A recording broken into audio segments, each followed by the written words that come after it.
Mesdames, Messieurs, bonsoir et merci de rester fidèles au programme de la télévision Futur Média à 20h, c'est l'heure du journal. Au sommaire de ce 20h, colère des éleveurs du parc des petits ruminants de Dalifort. C'est suite à l'échec de la rencontre avec leur président. Ils sont en colère contre le président Macky Sall qui, selon eux, a reçu des acteurs qu'ils ne reconnaissent pas dans le secteur. Le détournement des financements destinés aux éleveurs est aussi décrié. Le collectif des habitants de l'unité, des unités donc des Parcelles Assainies de Dakar dénonce ce qu'ils appellent l'accaparement de leur terrain d'une superficie de 2000 m² par la SNHLM et la Sonatel. Le collectif demande l'intervention du chef de l'État pour plus de soutien donc dans ce litige foncier. Et puis Mambaignan, Ousmane Sonko, le procès en appel c'est demain, lundi 8 mai, après un renvoi le 17 avril dernier. Cette décision de la partie civile et du ministère public d'interjeter appel avait été dénoncée par la défense. Nous en parlerons dans ce journal.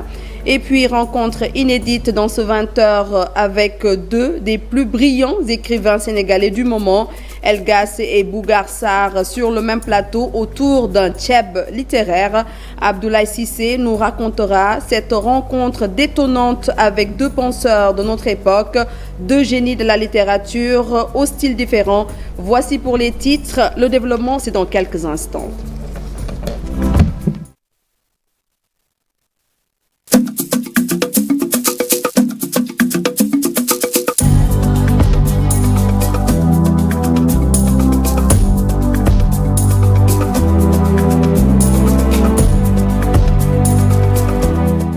Bonsoir à tous. Parlons d'abord de ce mouvement d'humeur des éleveurs du parc des petits ruminants au niveau de Dalifort. Ils sont très en colère contre le président Macky Sall. Ils dénoncent le manque de considération à leur endroit après l'échec de la rencontre avec leur président, Mamadou Amadou Talla. Ils soutiennent que le président de la République a reçu des non-éleveurs qui ne parlent pas au nom des vrais acteurs. Ils l'invitent à rectifier le tir. C'était face à la presse qu'ils ont fait ces déclarations. Ils ont aussi dénoncé le détournement de financement destiné aux éleveurs. Aruna Mamadou Sow et leur porte-parole.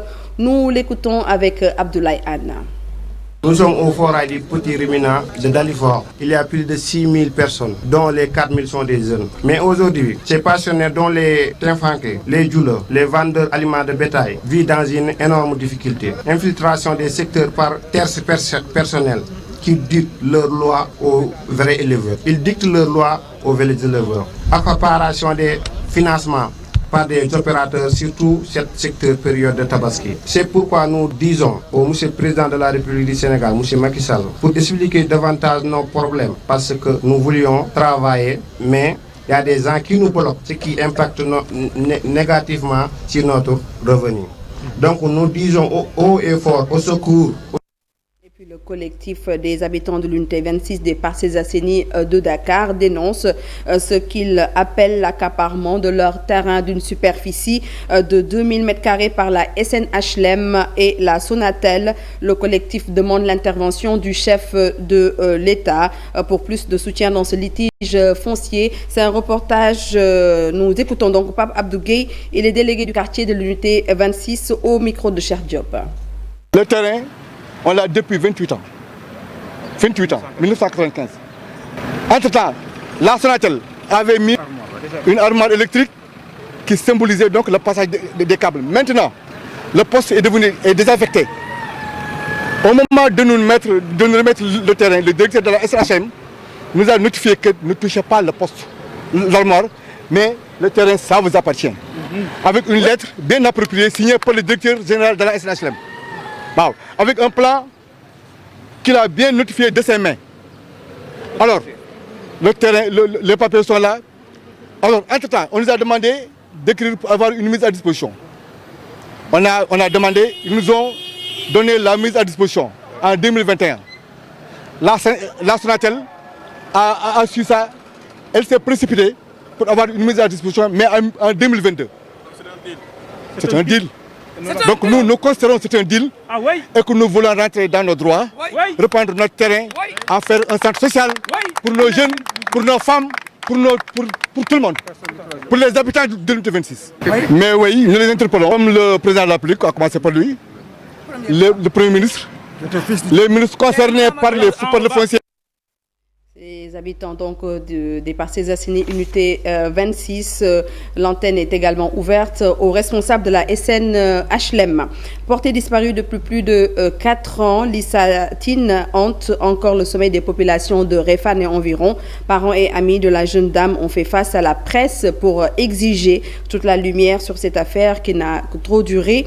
Mieux, les populations de Réfane ont fustigé l'attitude de la société civile et des hommes politiques qui ont brillé de par leur absence dans ce combat. C'est un reportage de Babacar Diouf et de Nongo Ndiaye. Presque 5 ans déjà que les populations de la commune de Réfane et ses environs sont à la recherche de leur fille Lissatine, portée disparue à la suite d'un rendez-vous avec son ex-mari. Nous pensons qu'il faut une enquête sérieuse pour que son ex-mari nous dise exactement ce qu'il en est, parce que nous considérons que c'est la dernière personne à lui adresser la parole et il doit savoir ce qu'il en est réellement. En conférence de presse samedi à Réumao, les populations implorent le président de la République pour un règlement définitif de cette affaire. Nous demandons au président de la République de nous aider à retrouver notre sœur Lissatine disparue depuis près de 4 ans. Nous sommes tous inquiets.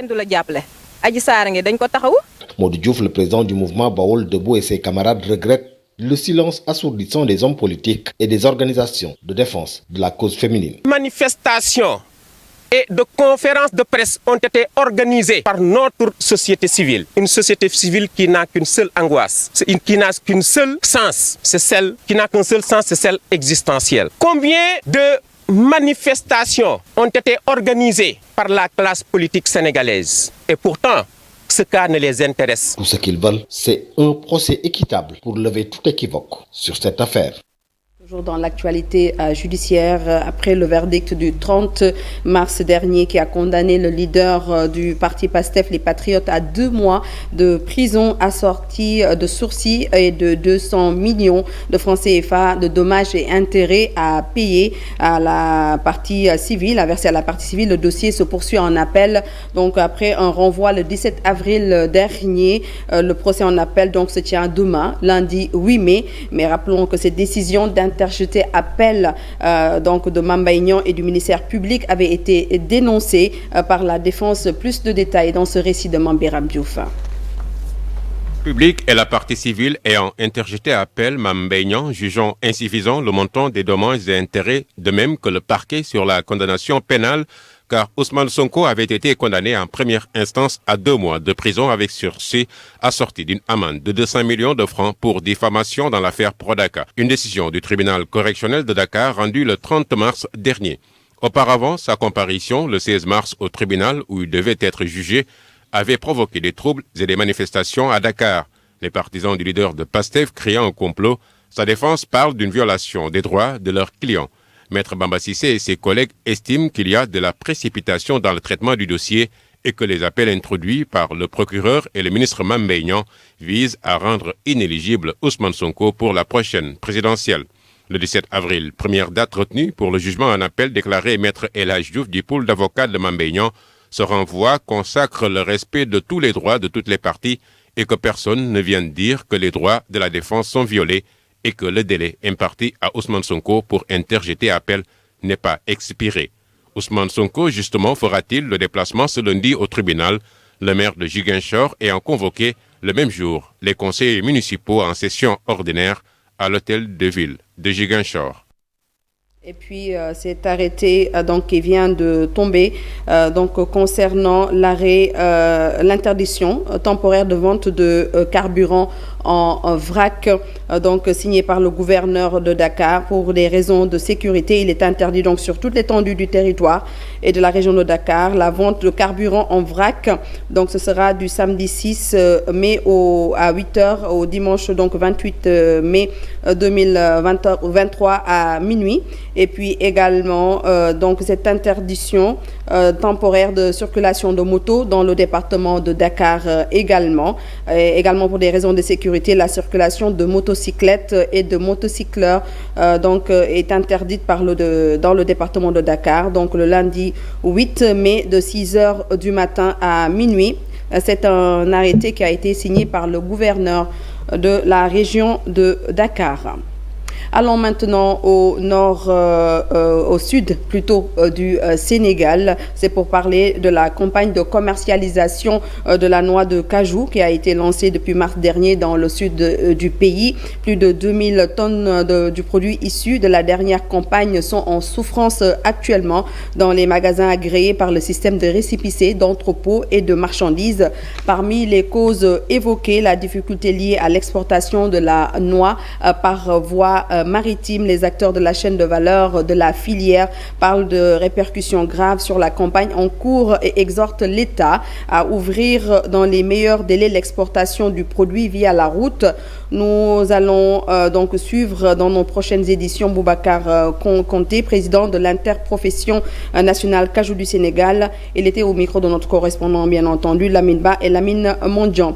Parlons maintenant de la présidentielle de 2024. Pape Djibril Fall est candidat. Le député à l'Assemblée nationale a fait sa déclaration à Tchadjaï. C'était hier lors d'un rassemblement des serviteurs devant qui il a expliqué son engagement à travailler pour un Sénégal meilleur.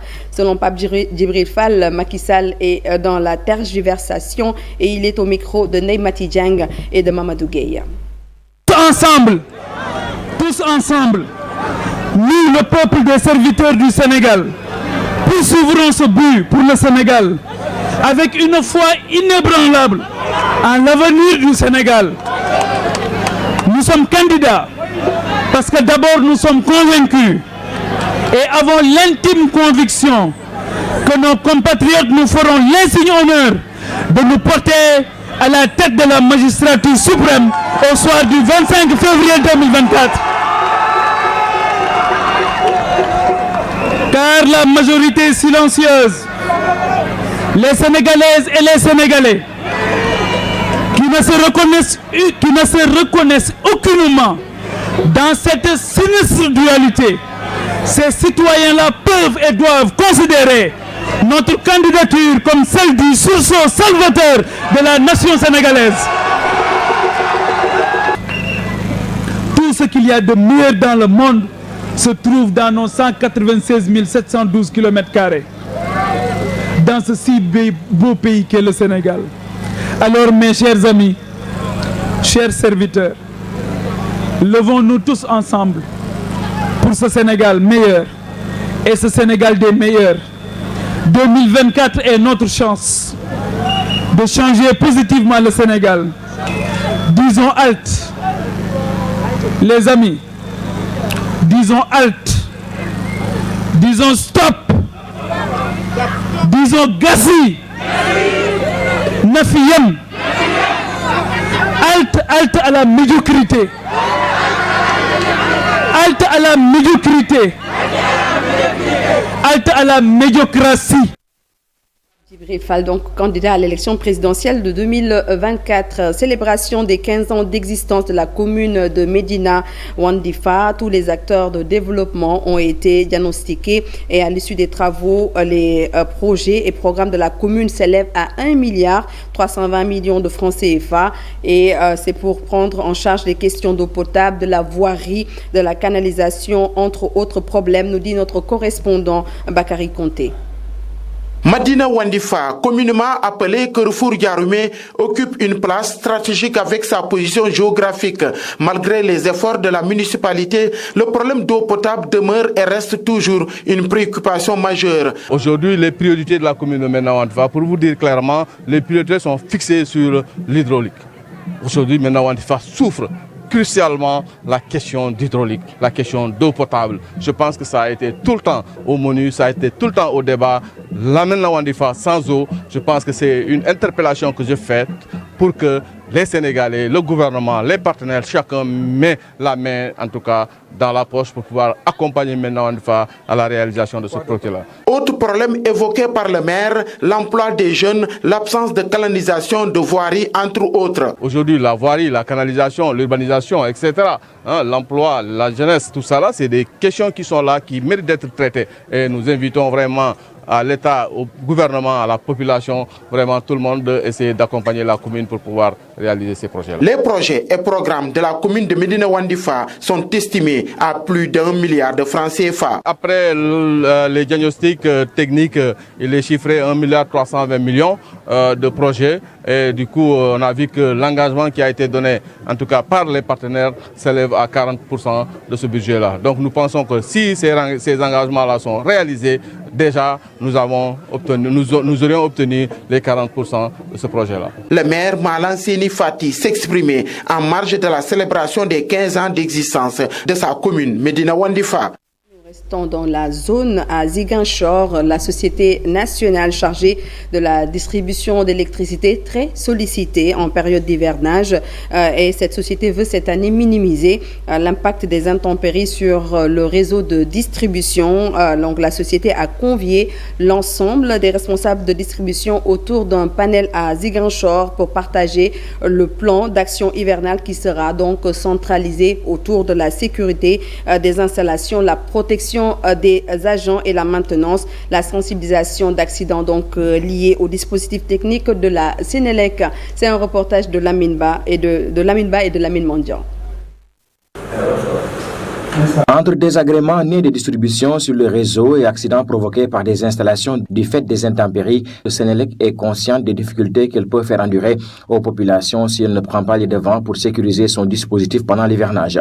La Société nationale chargée de la distribution de l'électricité a réuni à Ziguinchor tous les responsables en charge des réseaux de distribution pour justement valider le plan d'action hivernale qui intègre tous ces aspects. Cheikh Béthio Diop. Donc nous voulons en tout cas minimiser l'impact des intempéries sur le réseau de distribution. Donc sur le plan technique, beaucoup d'investissements ont été faits et il y aura forcément une amélioration qui sera ressentie par les populations dans l'alimentation électrique durant cet hivernage. Il y a un volet important dans le plan d'action hivernal qui tient à cœur la Sénélec. C'est l'aspect lié à la motivation des agents de maintenance du réseau, mais aussi et surtout leur protection. Galvaniser les équipes aussi, les motiver, leur dire que c'est une période de sollicitation des agents de la Sénélec qui seront vraiment sollicités pendant cette période, mais que le travail qui est fait, c'est fait pour la population, donc faire tout pour que les populations soient satisfaites. La société chargée de la distribution de l'électricité a intégré dans ses actions prioritaires également la sensibilisation contre les accidents liés aux installations électriques, souvent enregistrées en début d'hivernage, explique le chef du réseau de distribution. Et actuellement, une campagne de sensibilisation est faite dans ce sens, par rapport aux populations et par rapport aux dispositions à prendre et au comportement à avoir en période de pluie et d'hivernage par rapport aux installations électriques. De notre côté aussi, la sécurisation est déjà faite sur la plupart des installations et nous espérons que cet hivernage, nous n'aurons pas ce type d'incident. Le changement d'approche mis en avant par Sénélec est le produit de constats dressés antérieurement dans la gestion hivernale. L'ensemble des acteurs ont promis de s'investir à limiter les dégâts et autres désagréments engendrés sur les populations. Merci beaucoup Lamine Ba. Et puis en prélude du récital annuel de Coran de Médina Baye, Cheikh Mahi, porte-parole de la Faïda, est revenu sur l'importance de ce legs initié par Cheikh al-Islam. Et puis pour rappel, l'année dernière, partout dans le monde, les fidèles ont récité plus de 70 000 fois le livre saint.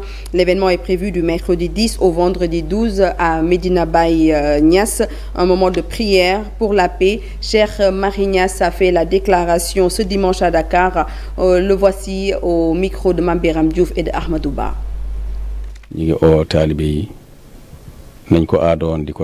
Nous appelons tous les fidèles pour ces moments de prière et de lecture du Saint-Coran. Ce sera à partir de mercredi prochain et se terminera le vendredi en présence du Khalif général Serigne Mahi Niass.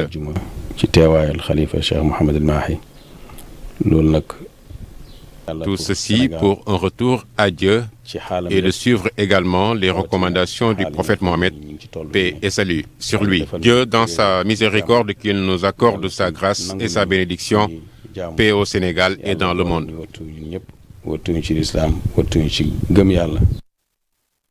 Chère Marie Cissé, qui faisait une déclaration en prélude du récital annuel du Coran qui est prévu donc à Medina Baye. Ce sera à partir du 10 et cela jusqu'au vendredi 12. Ce sera à Medina Baye un moment donc de prière pour la paix au Sénégal et partout dans le monde. Nous parlons culture avec la journée du patrimoine africain mondial.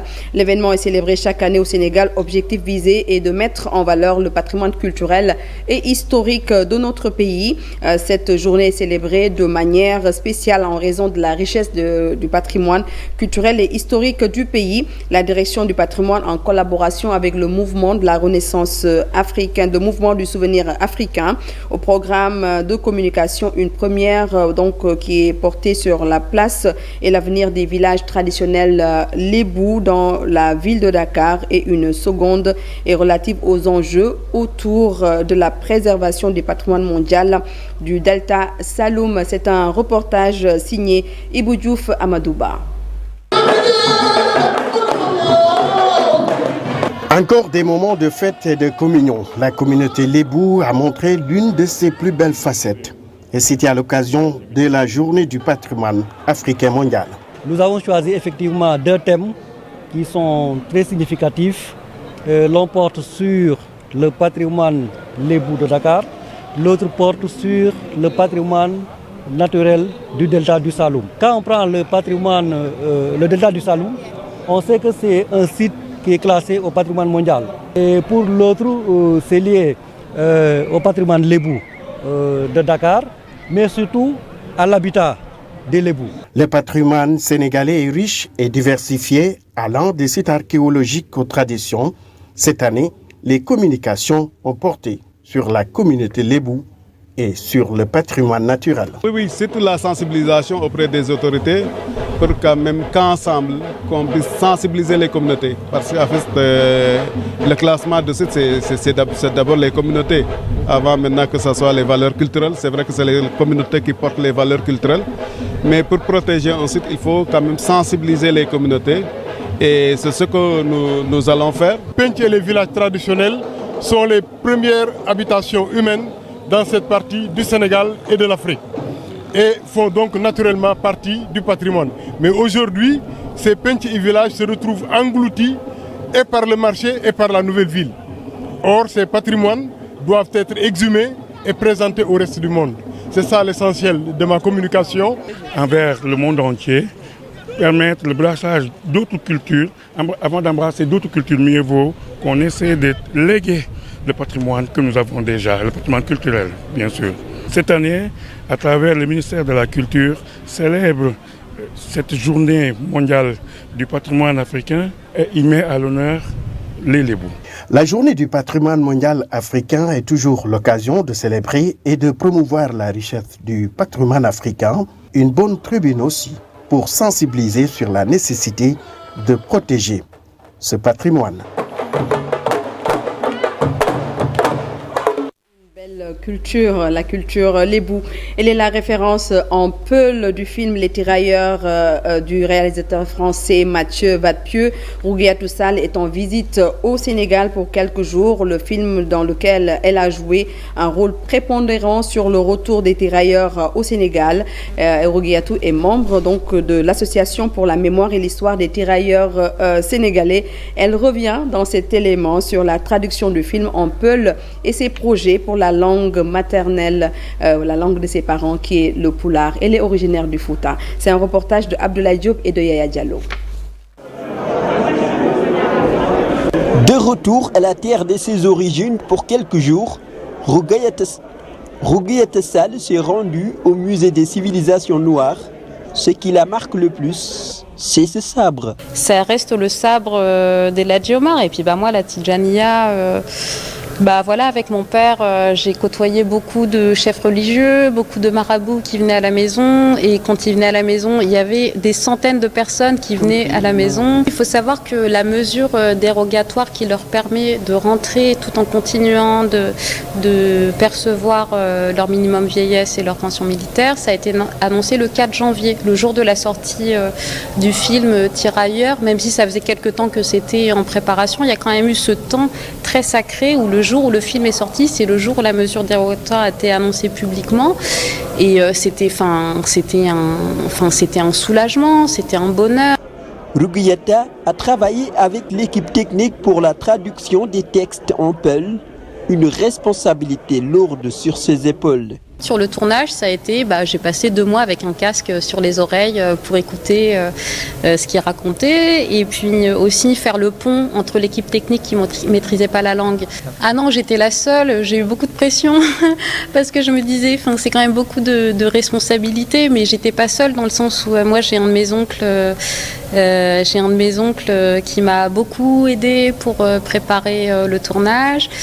J'étais au téléphone avec ma mère tout le temps dès que j'avais des questions à lui poser. Journaliste indépendante formée à la microbiologie, elle n'a jamais travaillé avec sa langue maternelle dans le passé, mais un jour au cinéma, elle suit un film en peul. Et je discute avec Alassane Sy, l'acteur principal de ce film, après la projection. Et il me présente une personne avec qui je discute du film en disant je viens de vivre un moment extraordinaire, c'est la première fois que j'entends ma langue maternelle au cinéma. Et j'ai tiqué un peu pendant le film sur certains sous-titres où je me suis dit moi j'aurais pas sous-titré ça comme ça, et donc je discute avec cette personne qui ensuite me dit qu'elle est directrice de casting, donc Elsa Pharaon du film Tirailleurs de Mathieu Vadepied, et qu'elle cherche quelqu'un qui parle poulard pour accompagner le réalisateur et toutes les équipes sur le film. Donc c'est arrivé complètement par hasard. Moi, c'était ma première expérience cinématographique. Sa langue est devenue un outil de travail avec les nombreuses sollicitations qu'elle a reçues de la communauté peul en France après le film Les Tirailleurs. Elle souhaite ouvrir une école où elle enseigne sa langue maternelle.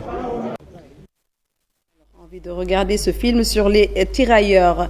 Rencontre inédite dans ce 20h avec 2 des plus brillants écrivains sénégalais du moment, Elgas et Bougar Sarr, sur le même plateau. Oui, ils ont choisi TFM, une rencontre détonnante avec 2 penseurs de notre époque, 2 génies de la littérature au style différent.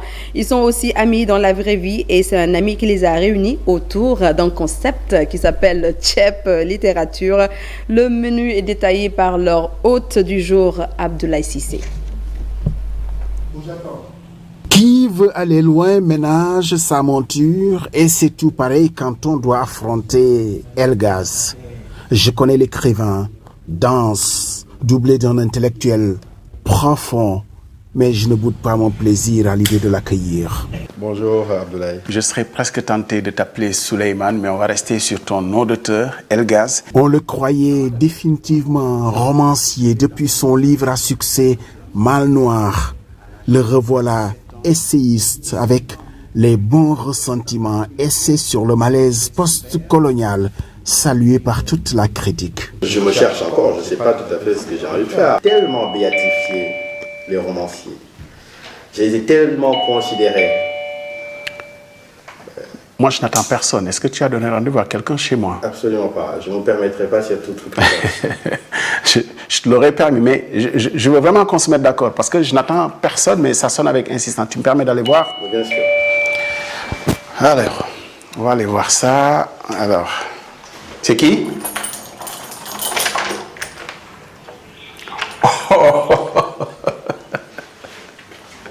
Alors là, c'est un coup monté ça. Ah ouais, je ne sais pas par qui, mais... C'est moi qui l'ai monté. Bienvenue, cher ami. Comment vas-tu, cher ami? Ça va, et toi? Est-ce que la bête est dans l'arène? Ah, on t'a dit que quelqu'un est là? Ah bah écoute, moi j'avais bien préparé mon coup. Je ne sais pas comment il va le prendre, mais bon. J'espère qu'il va le prendre mal. Est-ce que... C'est qui ce grand échalade? Bonjour. Vous vous êtes déjà vu? Bonjour. Comment ça va, jeune homme? Comment vous appelez? Non! Mais non! Alors...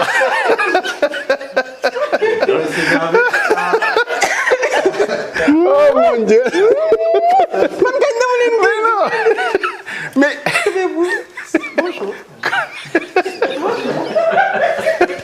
Alors ça devient un grand n'importe quoi. Je vous le confie. Allez, bon. Bonjour. Bon. J'ai tellement longtemps. Mais oui, mais avant toute cette...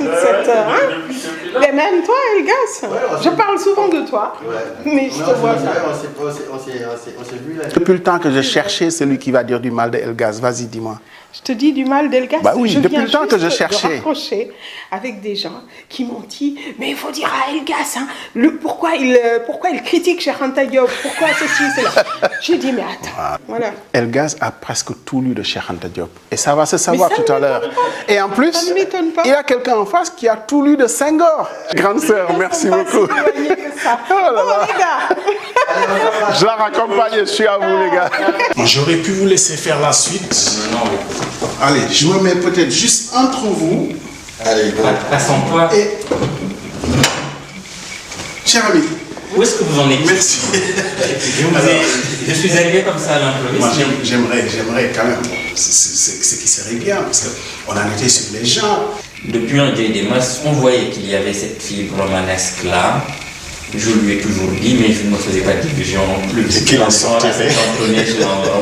Autant moi, je pense que je peux passer ma vie à faire des romans, autant lui, je pense que c'est assez radical.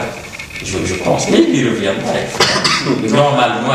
Tu t'es fixé. Je vous demande, monsieur, de les arrêter dans vos grandes scansions sur le manoir, parce que s'il y a quelqu'un de grand, de noir ici. Non, je suis un peu plus foncé, mais bon, c'est vrai qu'il me dépasse d'une bonne tête quand même. À la taille. Ouais. Fatimata Badialo, qui a juste fait un coucou avant de repartir, aurait pu s'incruster plus longuement et ce serait un bonheur. Même s'il est vrai qu'une journée entière n'aurait pas suffi pour faire Elgas tout seul. Mbougar Sarr en prime pour discuter avec deux des plus brillants écrivains sénégalais du moment. Le plus heureux ici, c'est moi bien sûr, et cela valait bien un tiep de chef Rama. J'aurais aimé ne jamais sortir de table avec ces deux-là. Je sais que j'ai lu que c'est dans des... Abla Sissi, tu as fait notre bonheur également ce soir. Merci pour ce beau reportage qui donne envie vraiment de découvrir le trio d'artistes très prochainement sur la télévision Futur Média. Ce reportage donc est un extrait d'un entretien inédit qui réunit pour la première fois sur un plateau télé Mohamed Mbougar Sarr, lauréat concours 2021, et Souleymane Gassama, dit Elgas, auteur d'un essai intitulé Les bons ressentiments, essai sur le malaise post-colonial. Donc l'intégralité de cet entretien inédit très prochainement sur la TFM. Abdoulaye Cissé, nous on attend notre tchèp immobilier, puisque le concept-là nous parle vraiment. En tout cas, merci de nous avoir suivis. Merci à toute la régie pour la mise en onde de ce 20h. Merci à Dissa Prera pour donc la coordination de ce journal que j'ai eu l'honneur de vous présenter. L'information revient demain au petit matin avec l'équipe de la rédaction. On vous souhaite de passer d'excellents moments avec les programmes de la télévision Futur Média.